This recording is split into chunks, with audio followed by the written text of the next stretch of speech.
This channel does not promote any violent, harmful, or illegal activities. All content provided by this channel is meant for an educational purpose only. আজ ফের উত্তপ্ত ঢোলাহাট থানা চত্বর। হেফাজতে পিটুনির জেরে অসুস্থ যুবকের মৃত্যু ঘিরে উত্তেজনা। গতকাল সেই ছবি আপনাদের আমরা দেখিয়েছি। গতকাল থেকে উত্তেজনা চরমে। গতকাল দেখিয়েছিলাম যে মহিলারা জুতো হাতে তারা ব্যারিকেডে করে তারা পুলিশকে আক্রমণ করছে, পুলিশকে ঘিরে ধরে তারা বিক্ষোভ দেখিয়েছিলেন। আর আজকের কি ছবি, কথা বলবো আমাদের প্রতিনিধি শুভেন্দুর সঙ্গে। শুভেন্দু, আজকে কি পরিস্থিতি রয়েছে?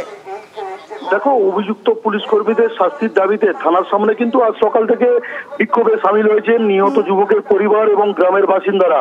তুমি জানো যে তোর সন্দেহে মিথ্যা মামলায় ফাঁসিয়ে আবু সিদ্দিক হালদারকে থানায় নিয়ে এসে এবং লকআপের মধ্যে তাকে বেধড়ক মারধর করা হয়েছিল এবং গত 4 তারিখ সে জামিন পাওয়ার পর অসুস্থ হয়ে পড়েছিল এবং কলকাতার হাসপাতালে তার মৃত্যু হয়েছে এবং গতকাল রাতেই তার দেহ তার পরিবারের হাতে তুলে দেওয়া হয়েছে।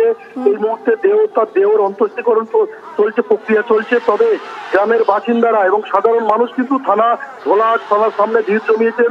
তারা বিক্ষোভ দেখাচ্ছেন যে অভিযুক্ত পুলিশ কর্মীদের শাস্তির ব্যবস্থা করতে হবে এবং সেটা খুব দ্রুত।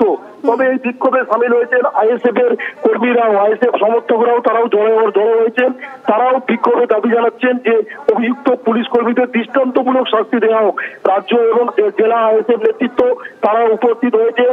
তাদের একটি প্রতিনিধি দল তারা ঢোলাহাট থানার ভিতরে ঢুকেছেন, যেখানে রয়েছেন মন্দির বাজারের এসডিপিও সুবীর বাগ এছাড়াও বিশাল পুলিশ বাহিনী এবং গতকালের তুলনায় আজকে পুলিশ ফোর্স বাড়ানো হয়েছে এবং নিরাপত্তার দিক থেকে একটা ব্যবস্থা কঠোরভাবে করা হয়েছে। তবে এই মুহূর্তে জানা যাচ্ছে যে মৃতের পরিবারের লোকজনেরা তারা কিন্তু থানার সামনে একেবারে অবস্থার বিক্ষোভে বসেছেন। তাদের দাবি, তাদের বাড়ির ছেলের যে মৃত্যু হয়েছে, লকআপের মধ্যে যে মারধর করা হয়েছে, সমস্তটাই বেআইনি এবং সেই যে পুলিশ কর্মীরা এই ঘটনায় জড়িত তাদেরকে দ্রুত চিহ্নিত করে তাদের বিরুদ্ধে দৃষ্টান্তমূলক শাস্তির ব্যবস্থা করা হোক। তা না হলে কিন্তু এই আন্দোলন চলবে এবং আগামী দিনেও তারা চালিয়ে যাবে। শুভেন্দু, নজর থাকবে। আপাতত ধন্যবাদ তোমায়।